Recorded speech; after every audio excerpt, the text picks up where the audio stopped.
अस्सलाम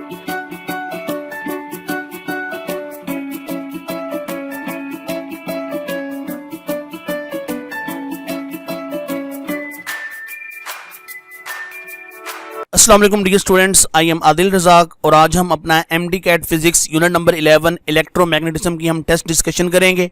आपने लेक्चर को बहुत तवज्जो और गौर से सुनना है और आपने जो गलतियां की हैं उनको आपने अच्छी तरह से देखना है और अपनी गलतियों को आपने हाईलाइट करना है और कोशिश करनी है कि नेक्स्ट टाइम ये गलतियां ना हो। तो बढ़ते हैं हम एमसीक्यू की जानिब। तो देखिए, यूनिट ऑफ मैग्नेटिक इंडक्शन में बी रिप्रेजेंटेड एज, तो आपके पास ऑप्शंस हैं। आप जानते हो कि मैग्नेटिक इंडक्शन का ऐसा यूनिट होता है टेस्ला, जिसको हम लिख सकते हैं न्यूटन पर metre per ampere. So right option होगा इसका Charlie. When a magnet is brought near a TV screen picture becomes distorted, this is due to the fact that. अब ये चीज़ आपके एक्सरसाइज के शॉर्ट क्वेश्चन में पूछी गई है। आप जानते हो कि जब आप टीवी स्क्रीन के करीब मैग्नेट लेके आते हो तो उससे पिक्चर डिस्टॉर्ट हो जाती है। उसका मेन कंसेप्ट ये है कि वो जो पिक्चर बनी है टीवी स्क्रीन के ऊपर, दर हकीकत वो बीम ऑफ इलेक्ट्रॉन से बनती है। जब आप मैग्नेट को उसके करीब लेके जाओगे तो मैग्नेटिक फोर्स उन मूविंग इलेक्ट्रॉन्स के ऊपर क्या करेगी, एक्ट करेगी, जिसकी वजह से वो डिफ्लेक्ट हो जाएंगे और उनकी जो डिफ्लेक्शन है वो क्या करेगी, वो स्क्रीन को डिस्टॉर्ट कर देगी। सो इस एमसीक्यू का राइट ऑप्शन होगा डेल्टा ऑप्शन। ठीक है। Magnetic field does not apply any force on a current carrying conductor when the angle between current flow and magnetic induction is। तो आप जानते हो कि F is equal to ILB sin theta. अगर angle होगा 180 degree तो कोई force नहीं लगेगी। ठीक है। सो राइट ऑप्शन आ जाएगा इसका alpha option. In velocity selector magnetic field and electric field are applied at an angle of dash with each other. Velocity selector के अंदर मैंने आपको बताया था कि इलेक्ट्रिक एंड मैग्नेटिक फील्ड हमेशा परपेंडिकुलर होती है। ये आप देख सकते हो, एंगल 90 डिग्री होना चाहिए आपके पास। तो V is equal to E over B for theta is equal to 90 degree. So इस एमसीक्यू का राइट ऑप्शन होगा डेल्टा ऑप्शन।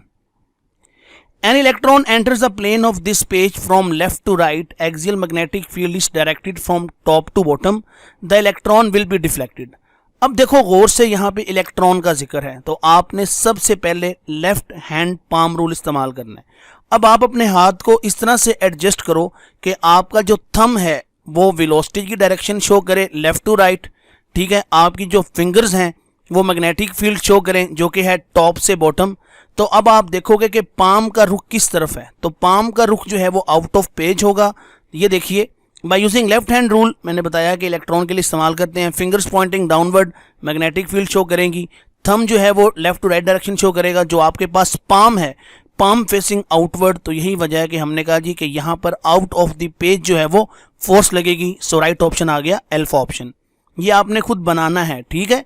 ये आप अपने हाथ को इस तरह से रीअरेंज करोगे तो आपको ये चीज़ समझ आ जाएगी। ये चीज़ मैंने आपको लेक्चर में बहुत अच्छी तरह से एक्सप्लेन की हुई है।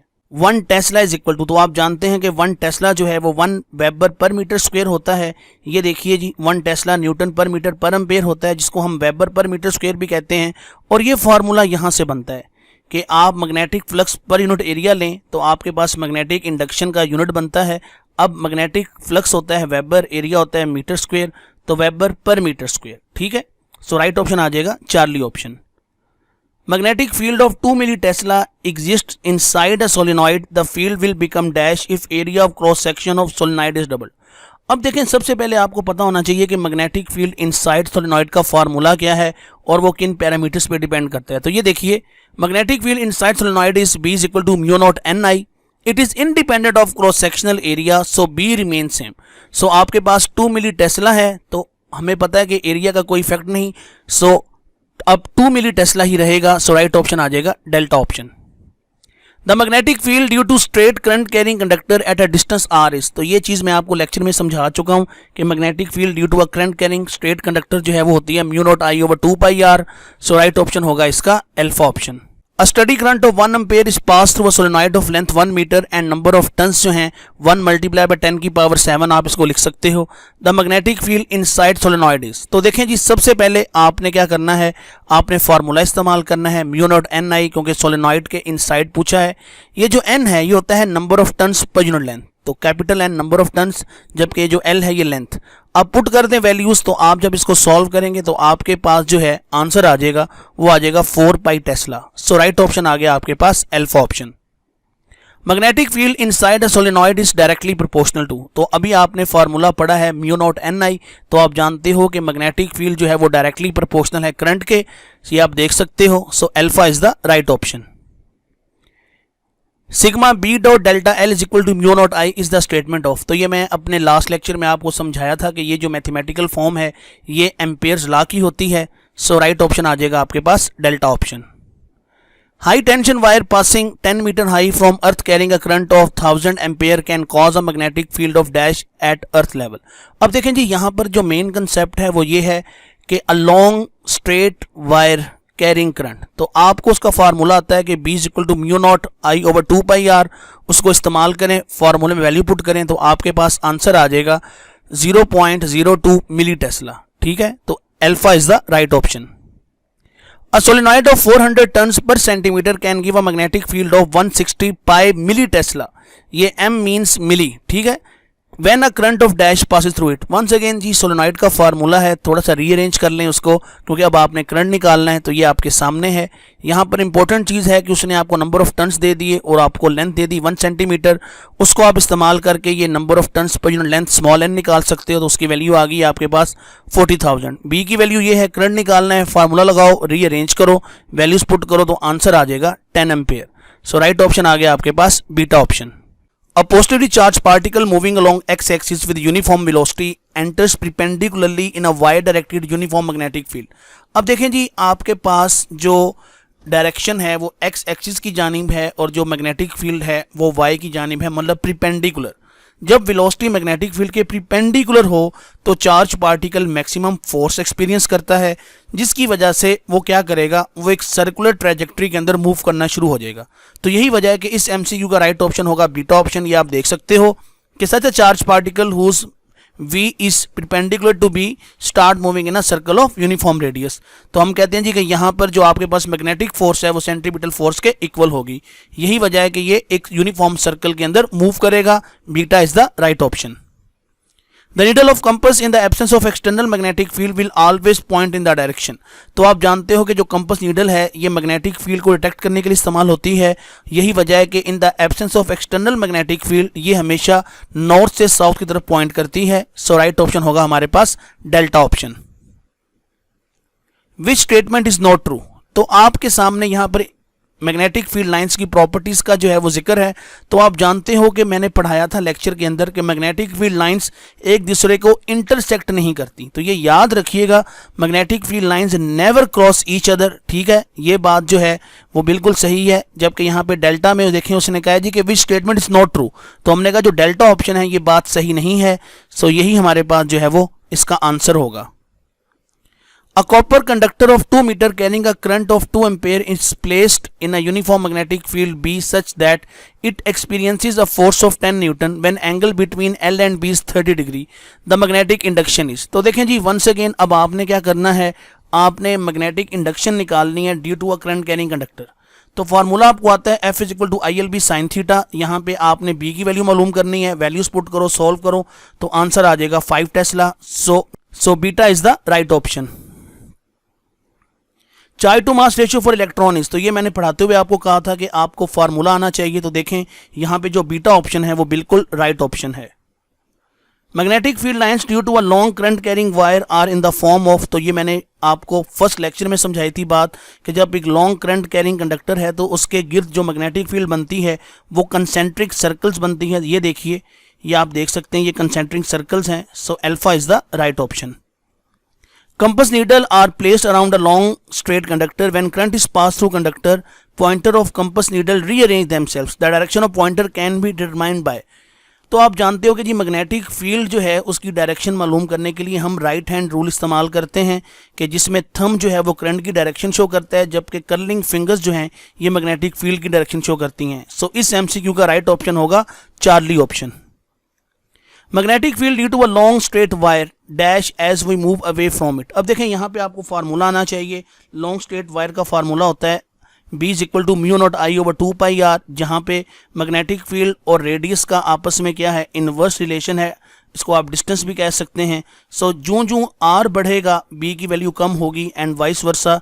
तो यहाँ पर उसने हमें कहा है कि जी हम मूव अवे हम जा रहे हैं, मतलब आर बढ़ रहा है, तो आर बढ़ेगा तो बी कम होगा। सो राइट ऑप्शन आ गया हमारे पास alpha option. Magnetic field due to a straight conductor carrying 100 ampere current at a point is B. If current is suddenly decreased to 50 ampere, the magnetic field at same point will become. अब देखें जी, आप जानते हैं कि magnetic field और current का आपस में डायरेक्ट रिलेशन है। अब यहाँ पे आप देख सकते हो कि करंट की वैल्यू हाफ हुई है 100 से 50, तो जब करंट आपके पास हाफ होगा तो मैग्नेटिक फील्ड भी आपके पास हाफ हो जाएगी। सो ये आप देख सकते हो एक्सप्लेनेशन। तो हमारे पास इस एमसीक्यू का राइट ऑप्शन होगा डेल्टा ऑप्शन, कि अगर करंट हाफ होगा तो मैग्नेटिक फील्ड भी क्या हो जाएगी, हाफ हो जाएगी। External magnetic field exerts a force on a current carrying conductor because. अब देखें जी, यहाँ पर अब हम ये देख रहे हैं, मेन कंसेप्ट हम ये ढूंढ रहे हैं कि करंट कैरिंग कंडक्टर के ऊपर जब फोर्स लगती है तो उसकी मेन रीज़न क्या है। तो हम कहते हैं कि जब हम एक करंट कैरिंग कंडक्टर को किसी एक्सटर्नल मैग्नेटिक फील्ड के अंदर रखते हैं तो वो दोनों जो मैग्नेटिक फील्ड हैं, एक एक्सटर्नल मैग्नेटिक फील्ड और एक करंट कैरिंग कंडक्टर की अपनी मैग्नेटिक फील्ड, ये दोनों आपस में इंटरैक्शन करके एक नेट फोर्स बनाते हैं कि जिसकी वजह से स्ट्रॉन्ग फोर्स से वीक फोर्स की जानिब एक फोर्स लगती है। ठीक है जी, तो हमने कहा जी यहाँ पर जो अल्फा ऑप्शन है वो बिल्कुल राइट ऑप्शन है, F = ILB sin theta. A conductor with 2 ampere current and length 3 meter experience a force of 24 Newton when placed in magnetic field perpendicularly magnetic flux density। अब देखिए जी, magnetic flux density, magnetic induction, magnetic field एक ही चीज़ के नाम है। तो यहाँ पे आप फार्मूला इस्तेमाल करें, F = ILB sin थीटा। आपने बी निकालना है, रीअरेंज करें, वैल्यूज पुट करें, सॉल्व करें तो आंसर आ जाएगा 4 टेस्ला। सो राइट ऑप्शन आ गया beta option. Force on a current carrying conductor will be half of its maximum value when it is placed at an angle of dash with magnetic field। ये चीज़ मैं आपको lecture में समझा चुका हूँ, बता चुका हूँ कि अगर आपको मैक्सिमम फोर्स का हाफ चाहिए तो ये तब मुमकिन है कि जब आपके पास जो एंगल है वो 30 डिग्री हो। सो राइट ऑप्शन आ जाएगा हमारे पास alpha option. No force acts on a current carrying conductor when placed in a magnetic field at an angle of. तो देखें जी, वंस अगेन वही चीज़ दोबारा, F = ILB की प्रैक्टिस है। तो अब अगर आपके पास एंगल होगा 180 डिग्री तो हमारे पास कोई फोर्स नहीं एक्सपीरियंस होगी, ये आप देख सकते हो। राइट ऑप्शन आ गया Charlie option. Magnetic field inside a solenoid will not increase if. अब देखें जी, यहाँ पर मैग्नेटिक फील्ड इनसाइड सोलेनॉइड का फार्मूला आना चाहिए और ये पता होना चाहिए कि वो किन पैरामीटर्स पे डिपेंड करती है। तो हमारे पास जो डेल्टा ऑप्शन है, diameter is increased while keeping I and N constant, ये बिल्कुल राइट ऑप्शन होगा। क्यों? क्योंकि magnetic field inside solenoid is B = μ0 if n and I are constant then B remains same as it does not depend upon diameter। तो diameter आप बढ़ाएं कम करें तो उससे कोई फर्क नहीं पड़ेगा अगर आपके पास I and number of turns per unit length constant है। सो हमने कहा delta is the right option. A solenoid of length 1 meter has 100 turns. If current of 100 ampere is passed through it, magnetic field outside it will be। देखें भाई, आपको मैंने ये बात बताई थी कि मैग्नेटिक फील्ड आउटसाइड सोलेनॉइड हम आइडियली 0 लेते हैं। सो यहाँ पे जो राइट ऑप्शन होगा वो होगा बीटा ऑप्शन, कि आपके पास आउटसाइड कोई मैग्नेटिक फील्ड नहीं होगी।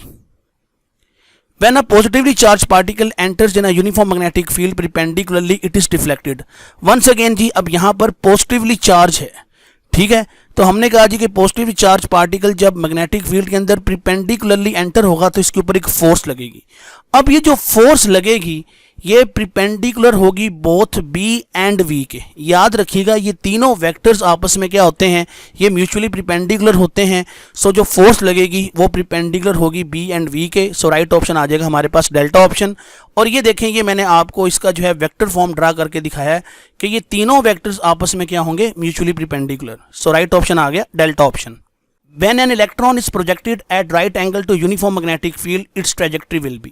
तो देखिए, जब आपके पास V एंड B परपेंडिकुलर होंगे तो charge particle maximum force experience करेगा, और जब ये मैक्सिमम फोर्स एक्सपीरियंस करेगा तो इसकी ट्रैजेक्टरी जो है वो सर्कुलर हो जाएगी, क्योंकि अब जो मैग्नेटिक फोर्स है वो नेसेसरी सेंट्रीपिटल फोर्स प्रोवाइड करेगी, जिसकी वजह से चार्ज पार्टिकल सर्कल में घूमना शुरू हो जाएगा। सो राइट ऑप्शन आ गया हमारे पास delta option. What is the direction of velocity of a negative charge that experiences the magnetic force shown in figure A? अब ये देखें जी, आपके पास ये फिगर ए में गौर से देखो, magnetic field out of the page है और फोर्स अपवर्ड है। तो यहाँ पे आपने लेफ्ट हैंड पाम रूल इस्तेमाल करना है क्योंकि नेगेटिव चार्ज की बात। तो आप अपने हाथ को इस तरह से सेट करो कि जो फिंगर्स हैं वो मैग्नेटिक फील्ड की डायरेक्शन शो करें, जो पाम है आपकी वो फोर्स की डायरेक्शन, तो जो थंब होगा ये आपको वेलोसिटी की डायरेक्शन जो है वो दे देगा। सो जब आप इसको इस्तेमाल करोगे तो आपके पास जो फोर्स की डायरेक्शन आएगी वो आएगी left to right. So alpha is the right option. ये आप देख सकते हो कि मैंने कहा कि फिंगर्स जो हैं वो मैग्नेटिक फील्ड की डायरेक्शन देंगी, palm upward direction of force, तो थंब जो है ये डायरेक्शन ऑफ वेलोसिटी देगा। तो ये आपने अपने लेफ्ट हैंड को इस तरह से एडजस्ट करना है ताकि आप इस क्वेश्चन को सॉल्व कर सको। Charge to mass ratio of electron is measured in. तो ये देखिए जी, मैंने आपको बताया था कि चार्ज टू मास रेशियो जो है इसका यूनिट होता है coulomb per kg. So delta is the right option. Magnetic field provides dash to charge when projected perpendicularly in uniform magnetic field. तो देखिए जी, आपको मैंने बताया था कि जब भी एक चार्ज पार्टिकल की वेलोसिटी मैग्नेटिक फील्ड के परपेंडिकुलर होगी तो उसके ऊपर मैक्सिमम फोर्स लगेगी, जिसकी वजह से अब जो चार्ज पार्टिकल है वो सर्कल के अंदर घूमना शुरू हो जाएगा। अब वो सर्कल के अंदर क्यों घूम रहा है, हमने कहा क्योंकि अब मैग्नेटिक फोर्स ने नेसेसरी सेंट्रीपिटल फोर्स प्रोवाइड की है। सो इस एमसीक्यू का राइट ऑप्शन होगा beta option. Accelerating potential is increase charge to mass ratio will. तो मैंने बताया था लेक्चर के अंदर कि अगर आप एक्सेलरेटिंग पोटेंशियल बढ़ाओगे तो चार्ज टू मास रेशियो पे कोई फर्क नहीं पड़ेगा, ठीक है, क्योंकि अब ये किसी भी फैक्टर के ऊपर डिपेंड नहीं करेगी क्योंकि इसने हमेशा कांस्टेंट रहना होता है। सो हमने कहा जी remains constant, beta is the right option. If magnetic field is decreased in experimental setup to determine charge to mass ratio while V is kept constant, R will। Once again जी, charge to mass ratio जो है उसने constant रहना है। V already यहाँ पे हमने constant रखा हुआ है, तो अगर आप जो है B की वैल्यू कम करते हो तो R की वैल्यू बढ़नी चाहिए ताकि वो जो आपके पास इक्वेशन है, वो जो रिलेशन है चार्ज टू मास रेशियो का, वो कांस्टेंट ही रहे, वो चेंज ना हो सके। तो हमने कहा जी देखें, charge to mass ratio remains same if V is kept constant, then by decreasing B R will increase so that charge to mass ratio remains unchanged। ये आपके सामने इक्वेशन आ गई, ठीक है। सो हमने कहा जी alpha is the right option. Dear students, इसके साथ ही आज की ये टेस्ट डिस्कशन जो है वो ख़त्म हुई। मैं उम्मीद करूंगा कि आप ये टेस्ट जो है आपका बड़ा अच्छा हुआ होगा और आपने चीज़ों को बहुत अच्छे तरीके से समझा होगा और गलतियां कम से कम की होंगी। अगर आपने कुछ गलतियां की भी हैं तो आप इस टेस्ट डिस्कशन को बार बार सुनिए। जो आपकी गलतियां हैं, जो ठीक नहीं हो रही, वो आप मुझसे पर्सनली पूछ सकते हो, मुझसे डिस्कस कर सकते हो। कोशिश करें कि अब आपका जो सेशन है वो वाइंड अप होने जा रहा है। अब आप ज़्यादा से ज़्यादा एफर्ट करें। अब आपने अपनी एफर्ट को बढ़ा देना है क्योंकि अब आपके पास टाइम कम रह गया है। लिहाजा बेटा मेहनत करें, कोशिश करें कि आप अपनी एक रूटीन को फॉलो करो ताकि आप मैक्सिमम जो है वो इनपुट जो है वो दे सको। जब आपकी इनपुट इफ़ेक्टिव होगी, मैक्सिमम होगी, तो इसी तरह से आपकी आउटपुट भी बहुत अच्छी आएगी, ठीक है। अल्लाह पाक से दुआ है कि अल्लाह पाक आपको हर इम्तिहान में कामयाब करे। अल्लाह पाक आप सब बच्चों का एडमिशन जो है वो MD कैट के अंदर जो है वो करवाए, मेडिकल यूनिवर्सिटीज़ के अंदर। अपना ख्याल रखिएगा। अल्लाह हाफिज़, टेक केयर।